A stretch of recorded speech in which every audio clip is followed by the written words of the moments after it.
About Love, a short story by Anton Chekhov. This is the third and last part of the famed trilogy on and about love. At lunch next day there were very nice pies, crayfish and mutton cutlets, and while we were eating, Nicanor, the cook, came up to ask what the visitors would like for dinner. He was a man of medium height, with a puffy face and little eyes. He was close-shaven, and it looked as though his moustaches had not been shaved, but had been pulled out by the roots. Alehin told us that the beautiful Pelageya was in love with this cook. As he drank and was of a violent character, she did not want to marry him, but was willing to live with him without. He was very devout, and his religious convictions would not allow him to live in sin. He insisted on her marrying him and would consent to nothing else. And when he was drunk, he used to abuse her and even beat her. Whenever he got drunk, she used to hide upstairs and sob, and on such occasions, Alehin and the servants stayed in the house to be ready to defend her in case of necessity. We began talking about love. "How love is born," said Alehin. "Why Pelageya does not love somebody more like herself in her spiritual and external qualities, and why she fell in love with Nicanor, that ugly snout. We all call him the Snout.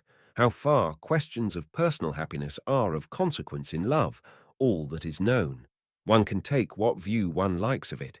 So far, only one incontestable truth has been uttered about love. This is a great mystery.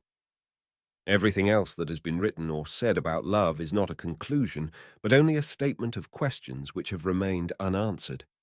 The explanation which would seem to fit one case does not apply in a dozen others, and the very best thing, to my mind, would be to explain every case individually without attempting to generalize. We ought, as the doctors say, to individualize each case." "Perfectly true," Birkin assented. "We Russians of the educated class have a partiality for these questions that remain unanswered. Love is usually poeticized, decorated with roses, nightingales. We Russians decorate our loves with these momentous questions and select the most uninteresting of them, too. In Moscow, when I was a student, I had a friend who shared my life, a charming lady, and every time I took her in my arms, she was thinking what I would allow her a month for housekeeping and what was the price of beef a pound. In the same way, when we are in love, we are never tired of asking ourselves questions, whether it is honorable or dishonorable, sensible or stupid, what this love is leading up to, and so on. Whether it is a good thing or not, I don't know, but that it is in the way, unsatisfactory and irritating, I do know." It looked as though he wanted to tell some story. People who lead a solitary existence always have something in their hearts which they are eager to talk about. In town, bachelors visit the baths and the restaurants on purpose to talk, and sometimes tell the most interesting things to bath attendants and waiters. In the country, as a rule, they unbosom themselves to their guests. Now, from the window, we could see a grey sky, trees drenched in the rain. In such weather, we could go nowhere, and there was nothing for us to do but to tell stories and to listen. "I have lived at Sofino and been farming for a long time," Alehin began, "ever since I left the university. I am an idle gentleman by education, a studious person by disposition. But there was a big debt owing on the estate when I came here, and as my father was in debt partly because he had spent so much on my education, I resolved not to go away, but to work till I paid off the debt. I made up my mind to this and set to work, not, I must confess, without some repugnance. The land here does not yield much, and if one is not to farm at a loss, one must employ serf labor or hired laborers, which is almost the same thing, or put it on a peasant footing, that is, work the fields oneself and with one's family. There is no middle path. But in those days I did not go into such subtleties. I did not leave a clod of earth unturned. I gathered together all the peasants, men and women from the neighboring villages. The work went on at a tremendous pace. I myself ploughed and sowed and reaped, and was bored doing it, and frowned with disgust, like a village cat driven by hunger to eat cucumbers in the kitchen garden. My body ached, and I slept as I walked. At first, it seemed to me that I could easily reconcile this life of toil with my cultured habits. To do so, I thought, all that is necessary is to maintain a certain external order in life. I established myself upstairs here in the best rooms and ordered them to bring me their coffee and liquor after lunch and dinner, and when I went to bed, I read every night the Yeznik Evropi. But one day, our priest, Father Ivan, came and drank up all my liquor at one sitting, and the Yesnik Evropi went to the priest's daughters. As in the summer, especially at the haymaking, I did not succeed in getting to my bed at all, and slept in the sledge in the barn, or somewhere in the forester's lodge. What chance was there of reading? Little by little I moved downstairs, began dining in the servants' kitchen, and of my former luxury nothing is left but the servants who were in my father's service, and whom it would be painful to turn away. In the first years I was elected here an honorary justice of the peace. I used to have to go to the town and take part in the sessions of the Congress and of the Circuit Court, and this was a pleasant change for me. When you live here for 2 or 3 months without a break, especially in the winter, you begin at last to pine for a black coat. And in the Circuit Court, there were frock coats and uniforms and dress coats too, all lawyers, men who have received a general education. I had someone to talk to. After sleeping in the sledge and dining in the kitchen, to sit in an armchair in clean linen, in thin boots, with a chain on one's waistcoat, is such luxury. I received a warm welcome in the town. I made friends eagerly, and of all my acquaintanceships the most intimate, and to tell the truth, the most agreeable to me was my acquaintance with Luganovich, the vice president of the Circuit Court. You both know him, a most charming personality. It all happened just after a celebrated case of incendiarism. The preliminary investigation lasted 2 days. We were exhausted. Luganovich looked at me and said, "Look here, come round to dinner with me." This was unexpected, as I knew Luganovich very little, only officially, and I had never been to his house. I only just went to my hotel room to change and went off to dinner.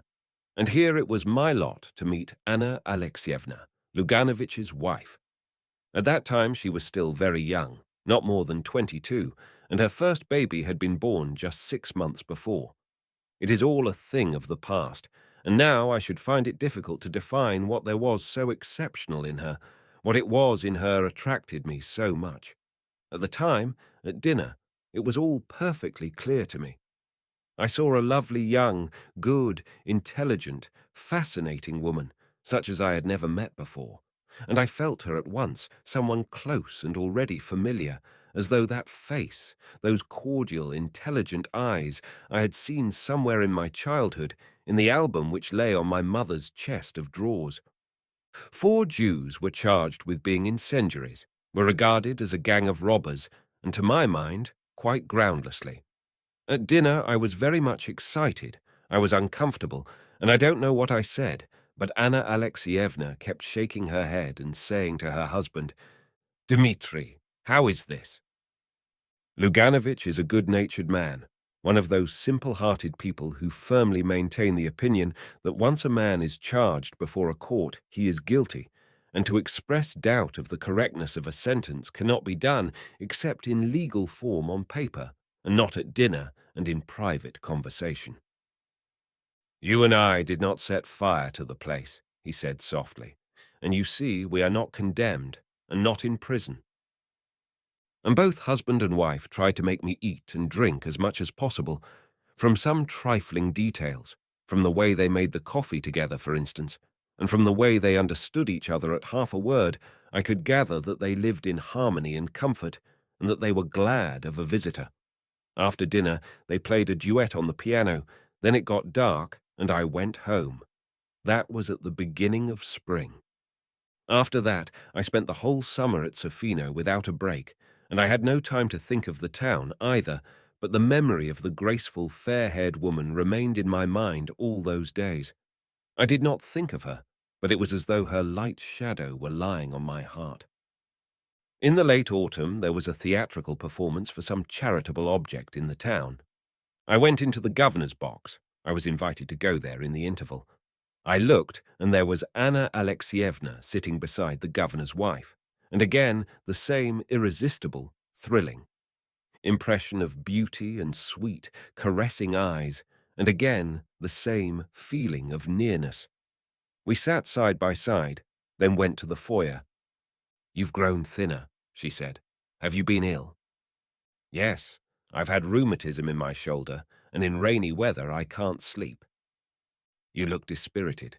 In the spring, when you came to dinner, you were younger, more confident. You were full of eagerness, and talked a great deal then. You were very interesting, and I really must confess I was a little carried away by you. For some reason you often came back to my memory during the summer, and when I was getting ready for the theatre today, I thought I should see you." And she laughed. "But you look dispirited today," she repeated. "It makes you seem older." The next day I lunched at the Luganovich. After lunch they drove out to their summer villa in order to make arrangements there for the winter, and I went with them. I returned with them to the town, and at midnight drank tea with them in quiet domestic surroundings, while the fire glowed, and the young mother kept going to see if her baby girl was asleep. And after that, every time I went to town, I never failed to visit the Luganovich. They grew used to me, and I grew used to them. As a rule, I went in unannounced, as though I were one of the family. "Who is there?" I would hear from a faraway room in the drawling voice that seemed to me so lovely. "It is Pavel Konstantinovitch," answered the maid or the nurse. Anna Alexievna would come out to me with an anxious face and would ask every time, "Why is it so long since you have been? Has anything happened?" Her eyes, the elegant, refined hand she gave me, her indoor dress, the way she did her hair, her voice, her step, always produced the same impression on me of something new and extraordinary in my life, and very important. We talked together for hours, were silent, thinking each our own thoughts, or she played for hours to me on the piano. If there were no one at home, I stayed and waited, talked to the nurse, played with the child, or lay on the sofa in the study and read. And when Anna Alexievna came back, I met her in the hall, took all her parcels from her, and for some reason I carried those parcels every time with as much love, with as much solemnity as a boy. There is a proverb that if a peasant woman has no troubles, she will buy a pig. The Luganovichs had no troubles, so they made friends with me. If I did not come to the town, I must be ill, or something must have happened to me, and both of them were extremely anxious. They were worried that I, an educated man with a knowledge of languages, should, instead of devoting myself to science or literary work, live in the country, rush round like a squirrel in a rage, work hard with never a penny to show for it. They fancied that I was unhappy, and that I only talked, laughed, and ate to conceal my sufferings, and even at cheerful moments when I felt happy I was aware of their searching eyes fixed upon me. They were particularly touching when I really was depressed, when I was being worried by some creditor or had not money enough to pay interest on the proper day. The two of them, husband and wife, would whisper together at the window. Then he would come to me and say with a grave face, "If you really are in need of money at the moment, Pavel Konstantinovitch, my wife and I beg you not to hesitate to borrow from us." And he would blush to his ears with emotion. And it would happen that after whispering in the same way at the window, he would come up to me with red ears and say, "My wife and I earnestly beg you to accept this present." And he would give me studs, a cigar case, or a lamp, and I would send them game, butter, and flowers from the country. They both, by the way, had considerable means of their own.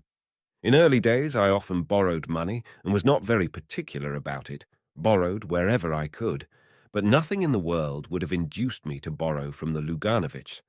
But why talk of it? I was unhappy. At home, in the fields, in the barn, I thought of her.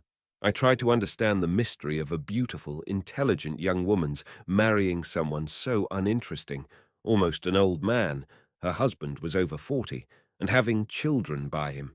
To understand the mystery of this uninteresting, good, simple-hearted man who argued with such wearisome good sense at balls and evening parties kept near the more solid people, looking listless and superfluous, with a submissive, uninterested expression, as though he had been brought there for sale, who yet believed in his right to be happy, to have children by her.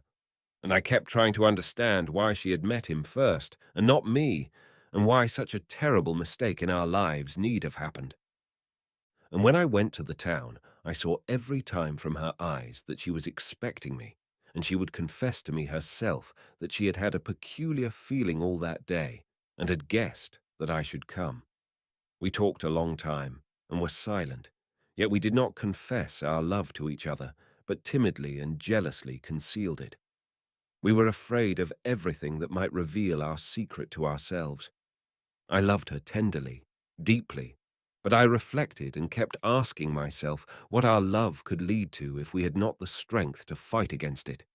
It seemed to be incredible that my gentle, sad love could all at once coarsely break up the even tenor of the life of her husband, her children, and all the household in which I was so loved and trusted. Would it be honorable? She would go away with me, but where?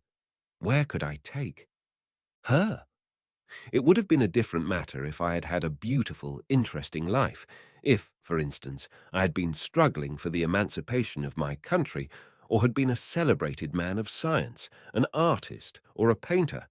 But as it was, it would mean taking her from one everyday humdrum life to another as humdrum, or perhaps more so.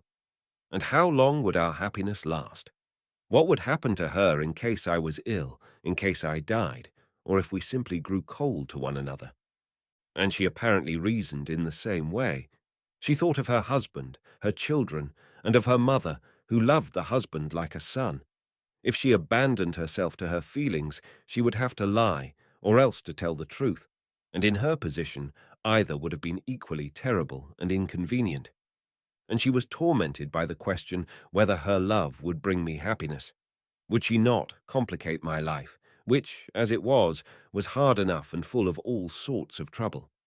She fancied she was not young enough for me, that she was not industrious nor energetic enough to begin a new life, and she often talked to her husband of the importance of my marrying a girl of intelligence and merit, who would be a capable housewife and a help to me, and she would immediately add that it would be difficult to find such a girl in the whole town.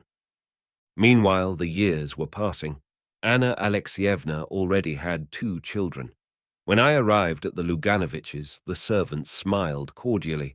The children shouted that Uncle Pavel Konstantinovich had come and hung on my neck. Everyone was overjoyed. They did not understand what was passing in my soul and thought that I, too, was happy. Everyone looked on me as a noble being, and grown-ups and children alike felt that a noble being was walking about their rooms, and that gave a peculiar charm to their manner towards me, as though in my presence their life, too, was purer and more beautiful. Anna Alexievna and I used to go to the theatre together, always walking there. We used to sit side by side in the stalls, our shoulders touching. I would take the opera glass from her hands without a word, and feel at that minute that she was near me, that she was mine, that we could not live without each other. But by some strange misunderstanding, when we came out of the theatre, we always said goodbye and parted as though we were strangers. Goodness knows what people were saying about us in the town already, but there was not a word of truth in it all. In the latter years, Anna Alexievna took to going away for frequent visits to her mother or to her sister. She began to suffer from low spirits. She began to recognize that her life was spoilt and unsatisfied, and at times she did not care to see her husband nor her children. She was already being treated for neurasthenia. We were silent and still silent, and in the presence of outsiders, she displayed a strange irritation in regard to me. Whatever I talked about, she disagreed with me, and if I had an argument, she sided with my opponent. If I dropped anything, she would say coldly, "I congratulate you." If I forgot to take the opera glass when we were going to the theatre, she would say afterwards, "I knew you would forget it." Luckily or unluckily, there is nothing in our lives that does not end sooner or later. The time of parting came, as Luganovich was appointed president in one of the western provinces. They had to sell their furniture, their horses, their summer villa.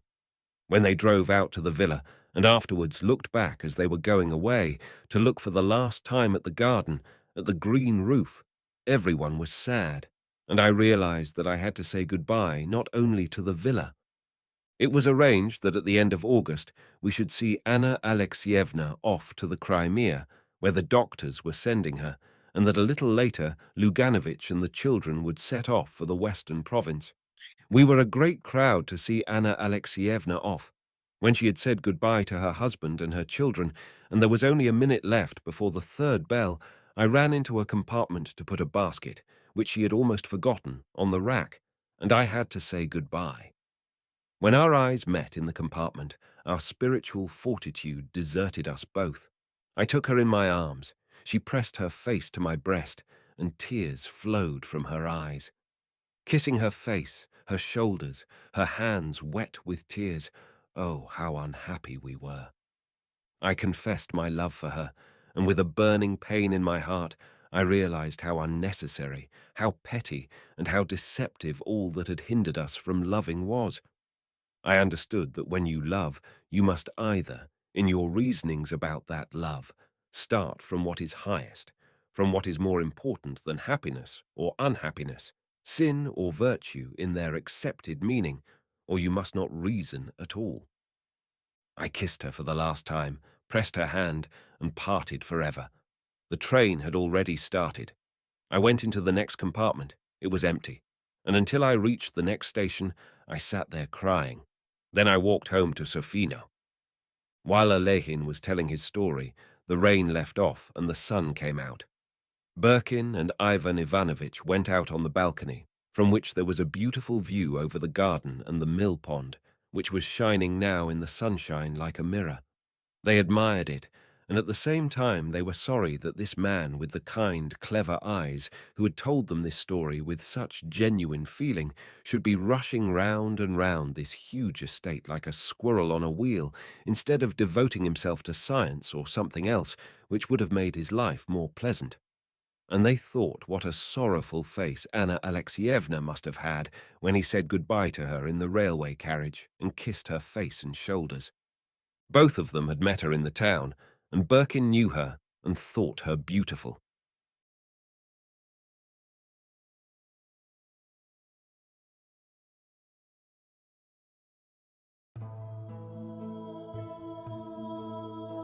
The Bet, a short story by Anton Chekhov. 1. It was a dark autumn night. The old banker was pacing from corner to corner of his study, recalling to his mind the party he gave in the autumn 15 years before. There were many clever people at the party, and much interesting conversation. They talked, among other things, of capital punishment. The guests, among them not a few scholars and journalists, for the most part disapproved of capital punishment. They found it obsolete as a means of punishment, unfitted to a Christian state and immoral. Some of them thought that capital punishment should be replaced universally by life imprisonment. "I don't agree with you," said the host. "I myself have experienced neither capital punishment nor life imprisonment. But if one may judge a priori, then in my opinion, capital punishment is more moral and more humane than imprisonment. Execution kills instantly. Life imprisonment kills by degrees. Who is the more humane executioner? One who kills you in a few seconds, or one who draws the life out of you incessantly, for years?" "They're both equally immoral," remarked one of the guests, "because their purpose is the same, to take away life. The state is not God. It has no right to take away that which it cannot give back if it should so desire." Among the company was a lawyer, a young man of about 25. On being asked his opinion, he said, "Capital punishment and life imprisonment are equally immoral, but if I were offered the choice between them, I would certainly choose the second. It's better to live somehow than not to live at all." There ensued a lively discussion. The banker, who was then younger and more nervous, suddenly lost his temper, banged his fist on the table, and turning to the young lawyer, cried out, "It's a lie. I bet you 2 millions you wouldn't stick in a cell even for 5 years. "If you mean it seriously," replied the lawyer, "then I bet I'll stay not 5, but 15. "15! Done!" cried the banker. Gentlemen, I stake 2 millions. Agreed. You stake 2 millions, I my freedom, said the lawyer. So this wild, ridiculous bet came to pass. The banker, who at that time had too many millions to count, spoiled and capricious, was beside himself with rapture. During supper, he said to the lawyer jokingly, "Come to your senses, young roan, before it's too late. 2 millions are nothing to me, but you stand to lose 3 or 4 of the best years of your life. I say 3 or 4 because you'll never stick it out any longer. Don't forget either, you unhappy man, that voluntary is much heavier than enforced imprisonment. The idea that you have the right to free yourself at any moment will poison the whole of your life in the cell. I pity you." And now the banker, pacing from corner to corner, recalled all this and asked himself, "Why did I make this bet? What's the good? The lawyer loses 15 years of his life, and I throw away 2 millions. Will it convince people that capital punishment is worse or better than imprisonment for life? No, no, all stuff and rubbish. On my part, it was the caprice of a well-fed man, on the lawyer's pure greed of gold." He recollected further what happened after the evening party. It was decided that the lawyer must undergo his imprisonment under the strictest observation in a garden wing of the banker's house. It was agreed that during the period he would be deprived of the right to cross the threshold, to see living people, to hear human voices, and to receive letters and newspapers. He was permitted to have a musical instrument, to read books, to write letters, to drink wine and smoke tobacco. By the agreement, he could communicate, but only in silence, with the outside world through a little window specially constructed for this purpose. Everything necessary, books, music, wine, he could receive in any quantity by sending a note through the window. The agreement provided for all the minutest details, which made the confinement strictly solitary, and it obliged the lawyer to remain exactly 15 years from 12 o'clock of November 14th, 1870, to 12 o'clock of November 14th, 1885. The least attempt on his part to violate the conditions, to escape if only for 2 minutes before the time freed the banker from the obligation to pay him the 2 millions. During the first year of imprisonment, the lawyer, as far as it was possible to judge from his short notes, suffered terribly from loneliness and boredom. From his wing day and night came the sound of the piano. He rejected wine and tobacco. "Wine," he wrote, "excites desires, and desires are the chief foes of a prisoner. Besides, nothing is more boring than to drink good wine alone, and tobacco spoils the air in his room." During the first year, the lawyer was sent books of a like character, novels with a complicated love interest, stories of crime and fantasy, comedies, and so on. In the second year, the piano was heard no longer, and the lawyer asked only for classics. In the fifth year, music was heard again, and the prisoner asked for wine. Those who watched him said that during the whole of that year he was only eating, drinking, and lying on his bed. He yawned often and talked angrily to himself. Books he did not read. Sometimes at nights he would sit down to write. He would write for a long time and tear it all up in the morning. More than once he was heard to weep. In the second half of the sixth year, the prisoner began zealously to study languages, philosophy, and history.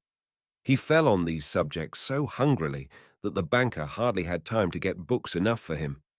In the space of 4 years, about 600 volumes were bought at his request. It was while that passion lasted that the banker received the following letter from the prisoner. "My dear jailer, I am writing these lines in 6 languages. Show them to experts.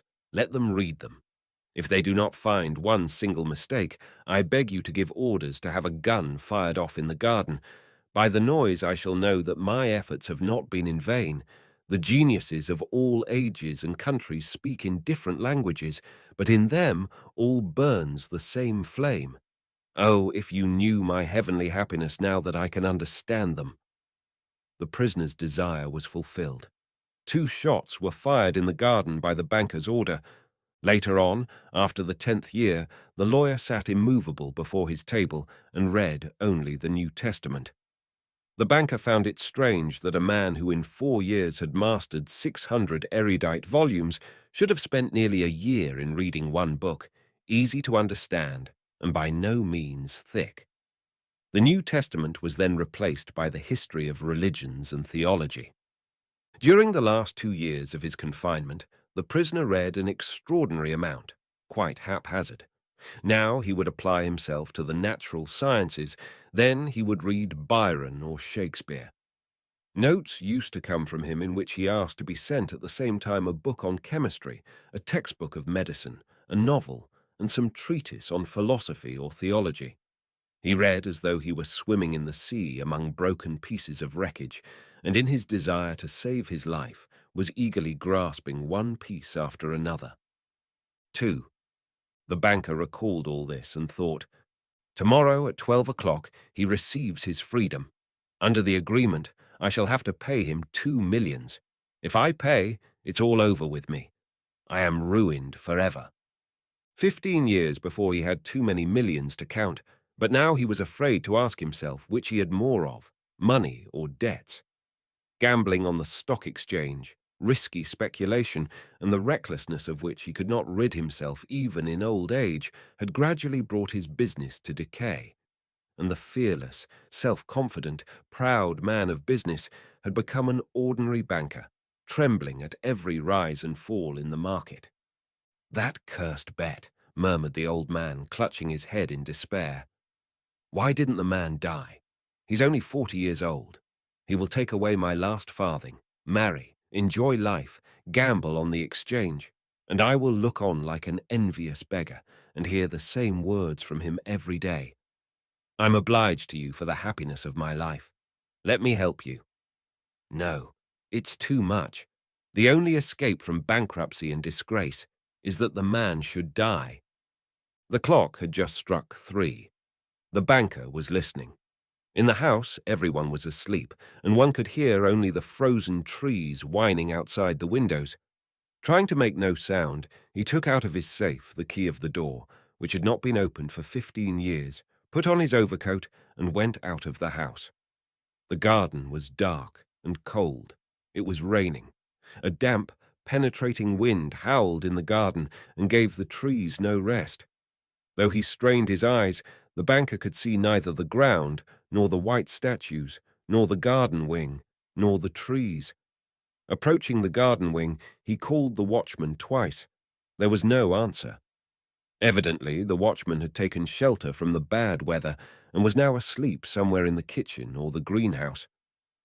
If I have the courage to fulfill my intention, thought the old man, the suspicion will fall on the watchman first of all. In the darkness, he groped for the steps and the door and entered the hall of the garden wing, then poked his way into a narrow passage and struck a match. Not a soul was there. Someone's bed, with no bedclothes on it, stood there, and an iron stove loomed dark in the corner. The seals on the door that led into the prisoner's room were unbroken.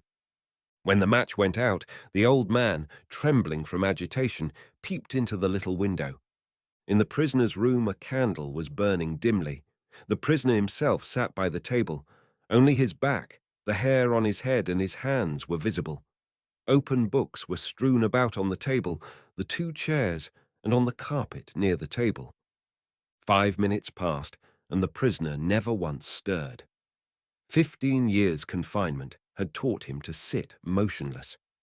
The banker tapped on the window with his finger, but the prisoner made no movement in reply. Then the banker cautiously tore the seals from the door and put the key into the lock. The rusty lock gave a hoarse groan, and the door creaked. The banker expected instantly to hear a cry of surprise and the sound of steps. 3 minutes passed, and it was as quiet inside as it had been before. He made up his mind to enter. Before the table sat a man, unlike an ordinary human being. It was a skeleton, with tight-drawn skin, with long, curly hair like a woman's, and a shaggy beard. The colour of his face was yellow, of an earthy shade. The cheeks were sunken, the back long and narrow, and the hand upon which he leaned, his hairy head was so lean and skinny that it was painful to look upon. His hair was already silvering with grey, and no one who glanced at the senile emaciation of the face would have believed that he was only 40 years old. On the table, before his bended head, lay a sheet of paper on which something was written in a tiny hand. Poor devil, thought the banker. He's asleep and probably seeing millions in his dreams. I have only to take and throw this half-dead thing on the bed, smother him a moment with the pillow, and the most careful examination will find no trace of unnatural death. But first, let us read what he has written here.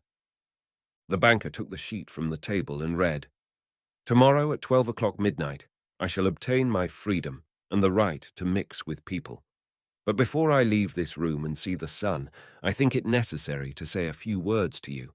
On my own clear conscience, and before God who sees me, I declare to you that I despise freedom, life, health, and all that your books call the blessings of the world. For 15 years I have diligently studied earthly life. True, I saw neither the earth nor the people, but in your books I drank fragrant wine, sang songs, hunted deer and wild boar in the forests, loved women, and beautiful women, like clouds ethereal, created by the magic of your poet's genius, visited me by night and whispered to me wonderful tales which made my head drunken. In your books I climbed the summits of Elbrus and Mont Blanc, and saw from there how the sun rose in the morning, and in the evening suffused the sky, the ocean and the mountain ridges with a purple gold. I saw from there how above me lightnings glimmered, cleaving the clouds. I saw green forests, fields, rivers, lakes, cities. I heard sirens singing and the playing of the pipes of Pan. I touched the wings of beautiful devils who came flying to me to speak of God. In your books, I cast myself into bottomless abysses, worked miracles, burned cities to the ground, preached new religions, conquered whole countries. Your books gave me wisdom. All that unwearying human thought created in the centuries is compressed to a little lump in my skull. I know that I am cleverer than you all. And I despise your books, despise all worldly blessings and wisdom. Everything is void, frail, visionary, and delusive as a mirage. Though you be proud and wise and beautiful, yet will death wipe you from the face of the earth like the mice underground. And your posterity, your history, and the immortality of your men of genius will be as frozen slag, burnt down together with the terrestrial globe. You are mad and gone the wrong way. You take falsehood for truth and ugliness for beauty. You would marvel if suddenly apple and orange trees should bear frogs and lizards instead of fruit, and if roses should begin to breathe the odor of a sweating horse. So do I marvel at you, who have bartered heaven for earth. I do not want to understand you. That I may show you indeed my contempt for that by which you live, I waive the 2 millions of which I once dreamed as of paradise, and which I now despise. That I may deprive myself of my right to them, I shall come out from here 5 minutes before the stipulated term, and thus shall violate the agreement." When he had read, the banker put the sheet on the table, kissed the head of the strange man, and began to weep. He went out of the wing. Never at any other time, not even after his terrible losses on the exchange, had he felt such contempt for himself as now. Coming home, he lay down on his bed, but agitation and tears kept him a long time from sleeping. The next morning, the poor watchman came running to him and told him that they had seen the man who lived in the wing climb through the window into the garden. He had gone to the gate and disappeared. The banker instantly went with his servants to the wing and established the escape of his prisoner. To avoid unnecessary rumors, he took the paper with the renunciation from the table and, on his return, locked it in his safe.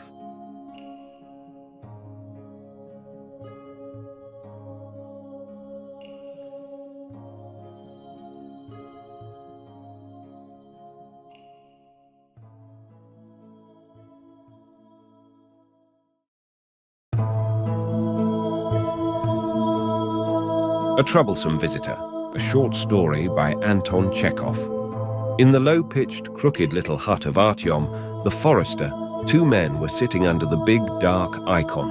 Artyom himself, a short and lean peasant with a wrinkled, aged-looking face and a little beard that grew out of his neck, and a well-grown young man in a new crimson shirt and big, wading boots, who had been out hunting and come in for the night.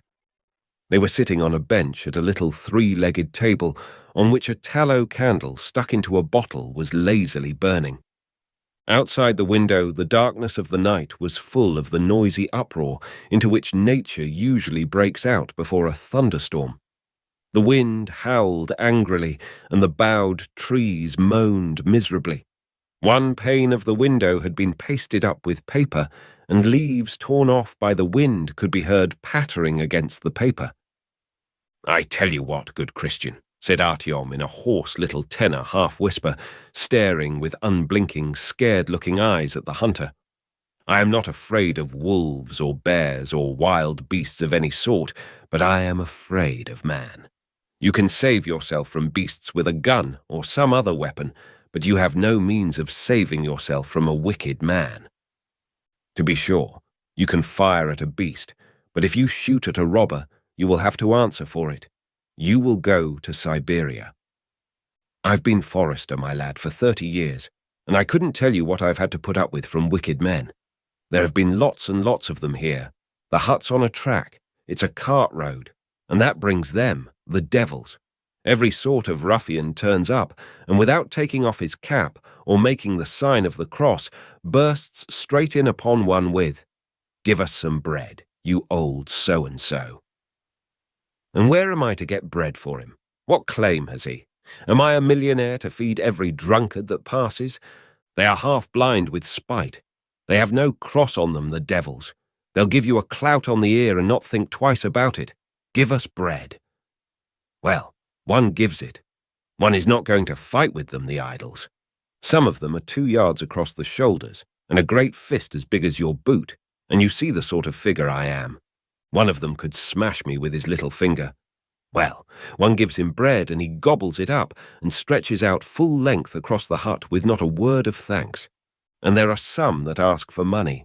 Tell me, where is your money? As though I had money. How should I come by it? A forester and no money, laughed the hunter. You get wages every month, and I'll be bound you sell timber on the sly. Artyom took a timid sideway glance at his visitor and twitched his beard as a magpie twitches her tail.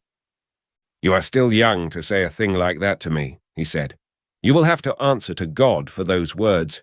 Whom may your people be? Where do you come from? I am from Vyazovka. I am the son of Nefed, the village elder. You have gone out for sport with your gun. I used to like sport too when I was young.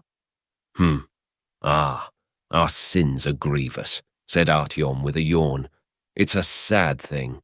There are few good folks, but villains and murderers no end.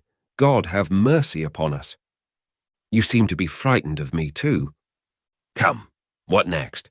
What should I be afraid of you for? I see. I understand. You came in, and not just anyhow, but you made the sign of the cross. You bowed, all decent and proper. I understand. One can give you bread. I am a widower. I don't heat the stove. I sold the samovar. I am too poor to keep meat or anything else, but bread you are welcome to. At that moment, something began growling under the bench. The growl was followed by a hiss.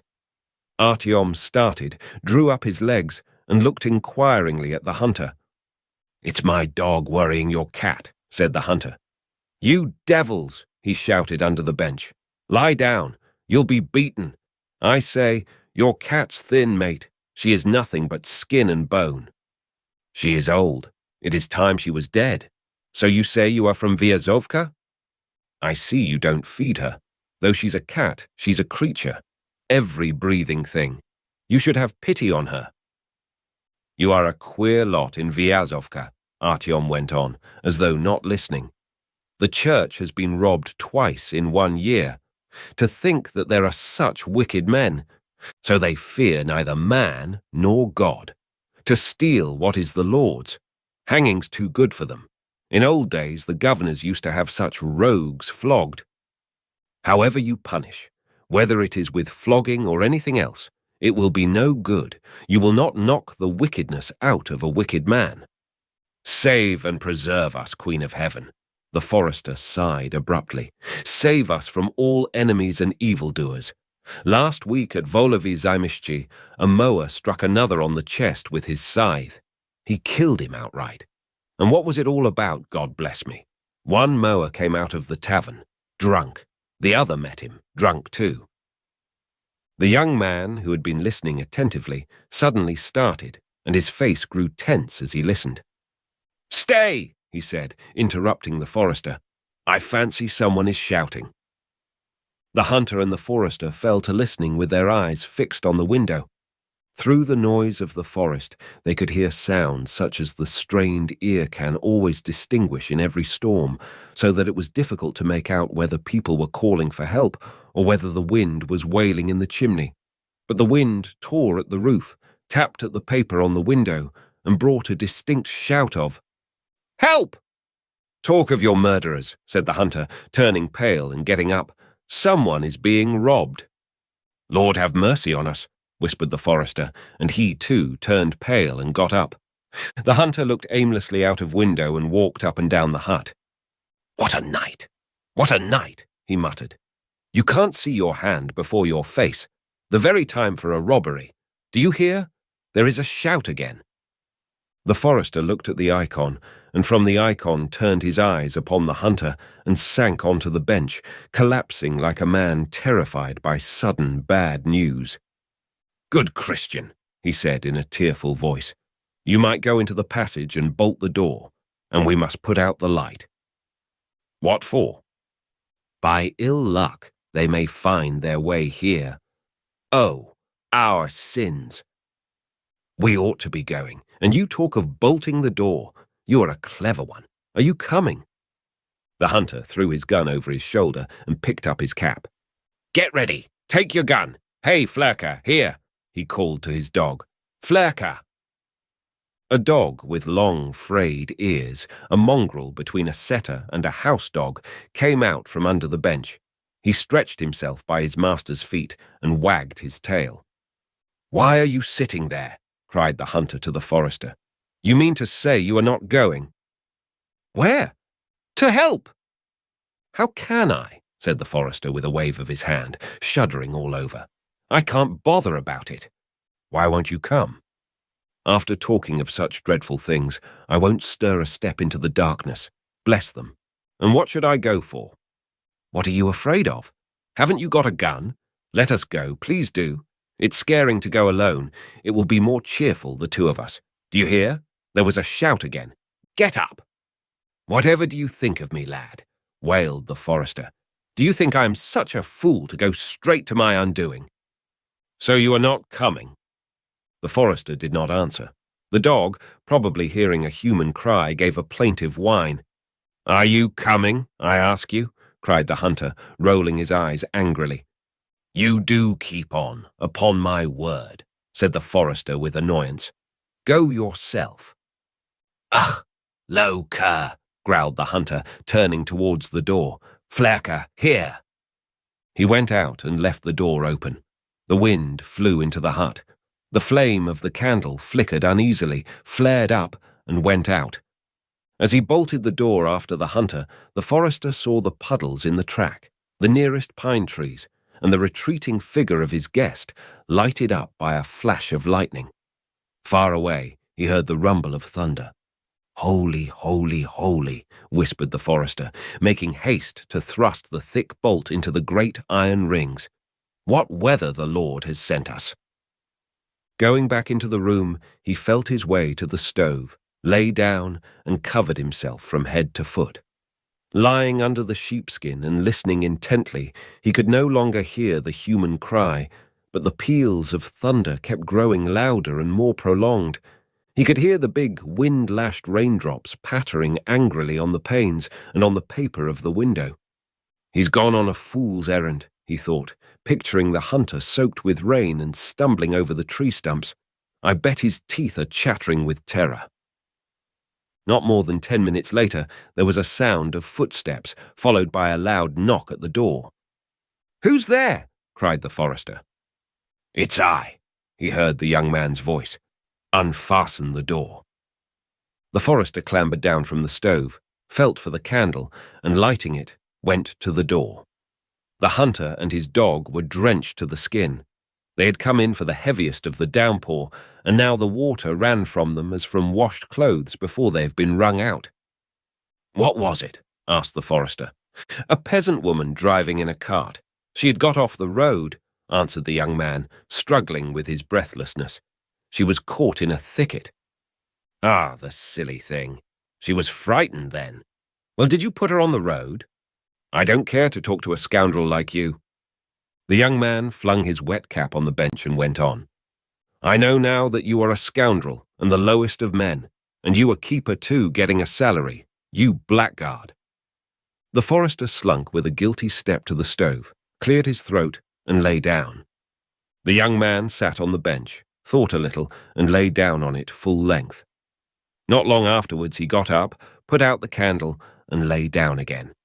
During a particularly loud clap of thunder, he turned over, spat on the floor, and growled out, "He's afraid. And what if the woman were being murdered? Whose business is it to defend her? And he an old man too, and a Christian. He's a pig, and nothing else." The forester cleared his throat and heaved a deep sigh. Somewhere in the darkness, Flurker shook his wet coat vigorously, which sent drops of water flying about all over the room. "So you wouldn't care if the woman were murdered?" the hunter went on. "Well, strike me, God. I had no notion you were that sort of man." A silence followed.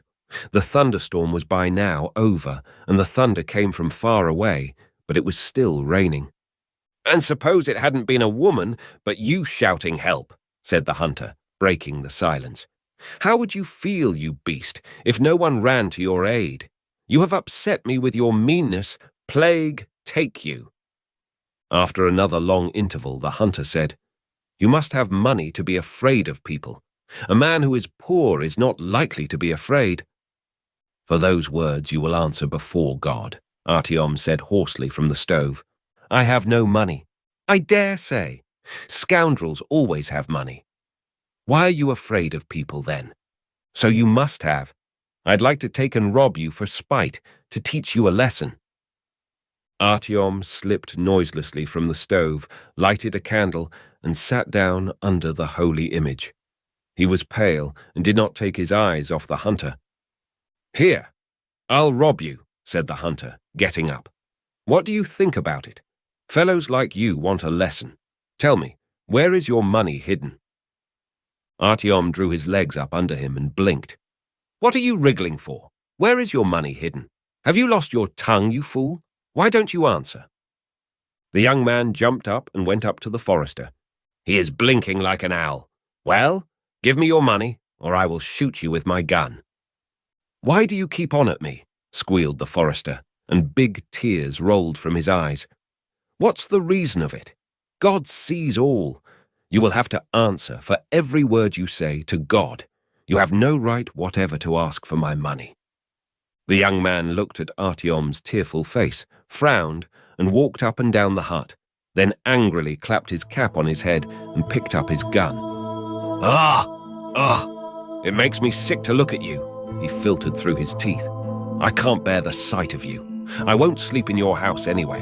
Goodbye. Hey, Flurker." The door slammed and the troublesome visitor went out with his dog. Artyom bolted the door after him, crossed himself, and lay down.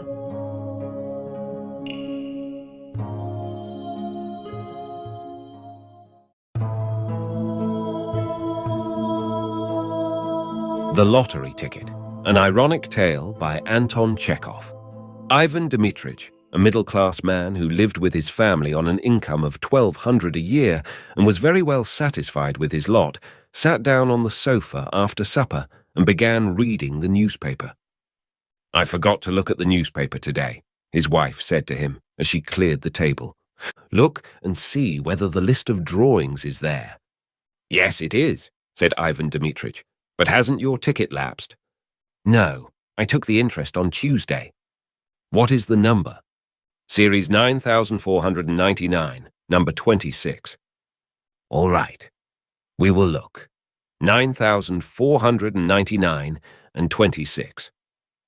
Ivan Dmitrich had no faith in lottery luck, and would not, as a rule, have consented to look at the lists of winning numbers, but now, as he had nothing else to do, and as the newspaper was before his eyes, he passed his finger downwards along the column of numbers, and immediately, as though in mockery of his skepticism, no further than the second line from the top, his eye was caught by the figure 9499.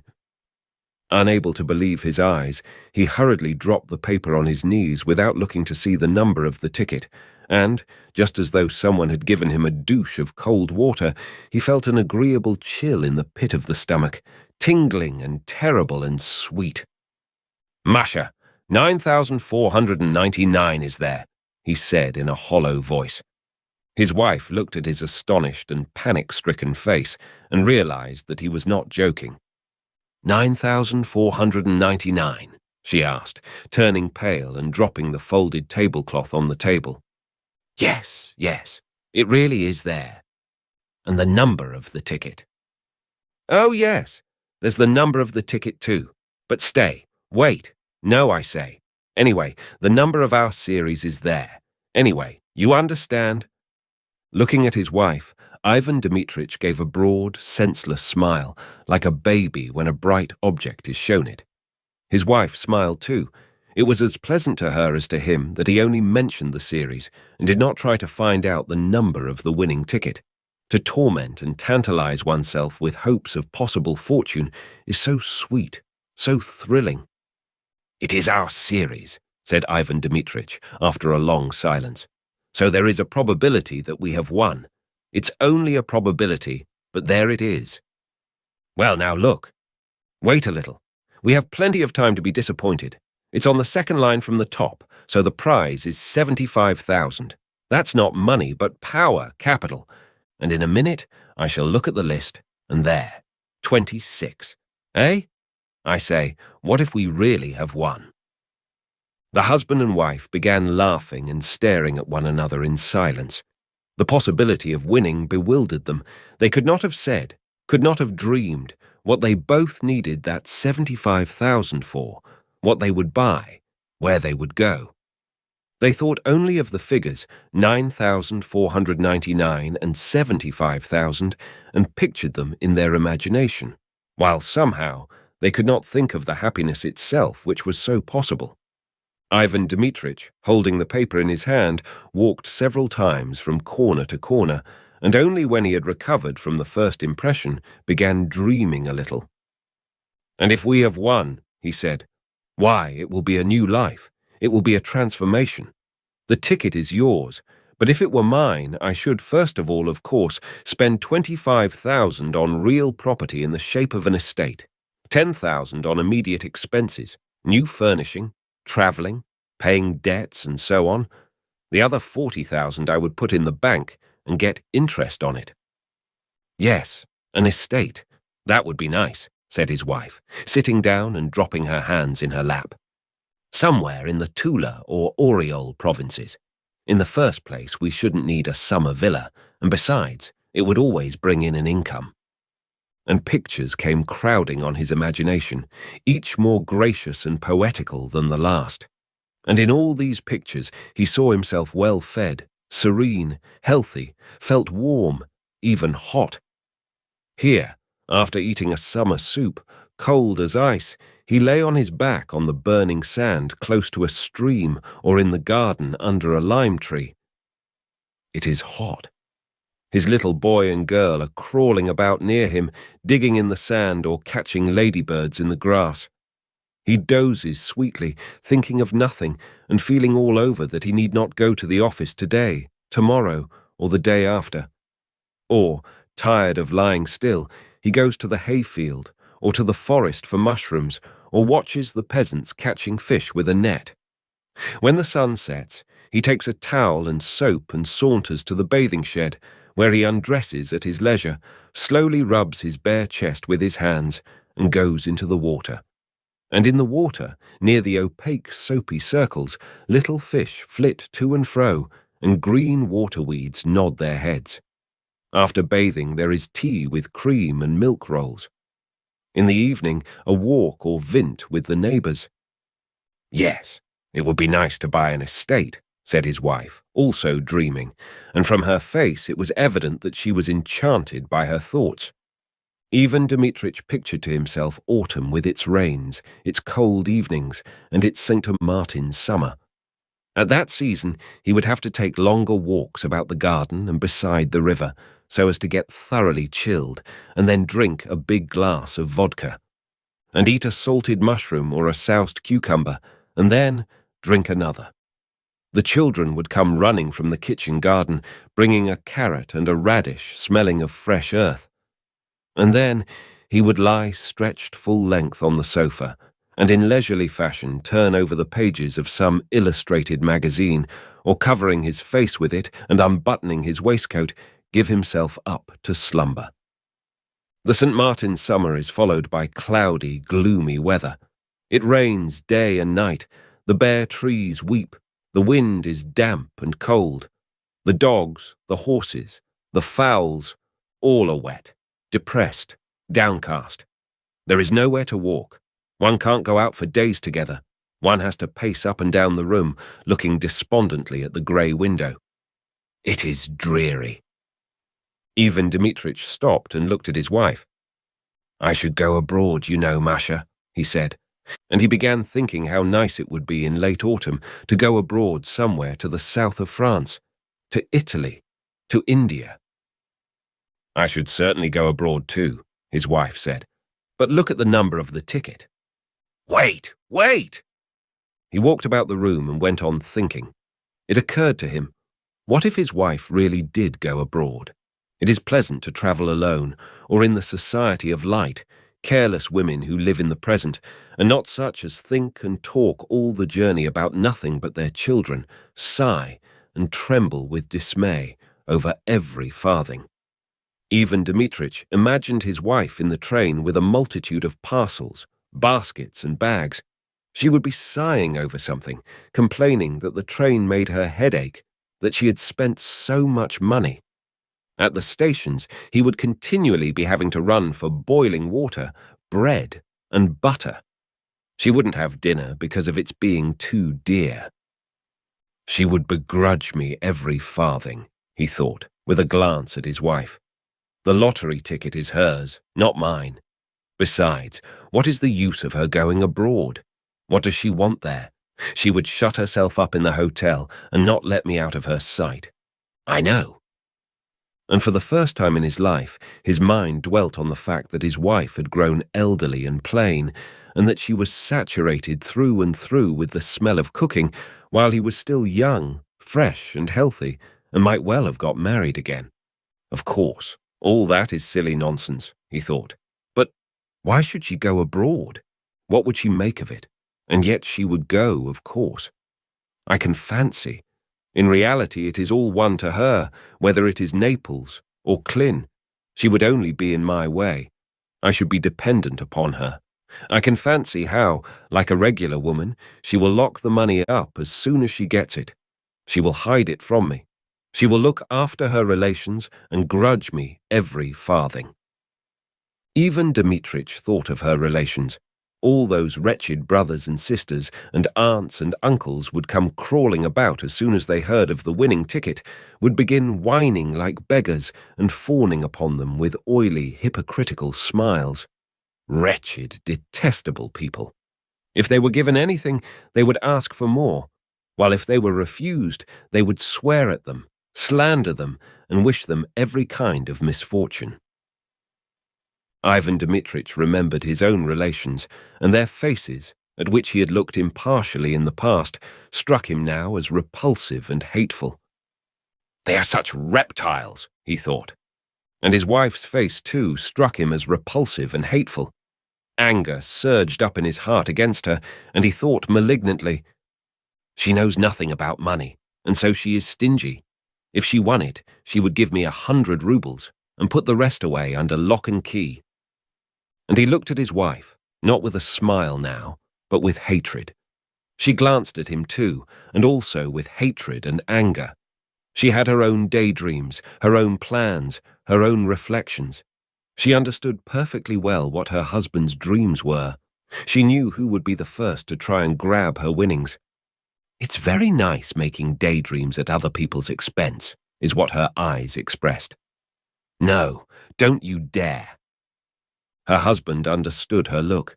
Hatred began stirring again in his breast, and in order to annoy his wife, he glanced quickly to spite her at the 4th page on the newspaper and read out triumphantly, "Series 9499, number 46, not 26. Hatred and hope both disappeared at once, and it began immediately to seem to Ivan Dmitrich and his wife that their rooms were dark and small and low-pitched, that the supper they had been eating was not doing them good, but lying heavy on their stomachs, that the evenings were long and wearisome. "What the devil's the meaning of it?" said Ivan Dmitrich, beginning to be ill-humoured. "Wherever one steps there are bits of paper under one's feet, crumbs, husks.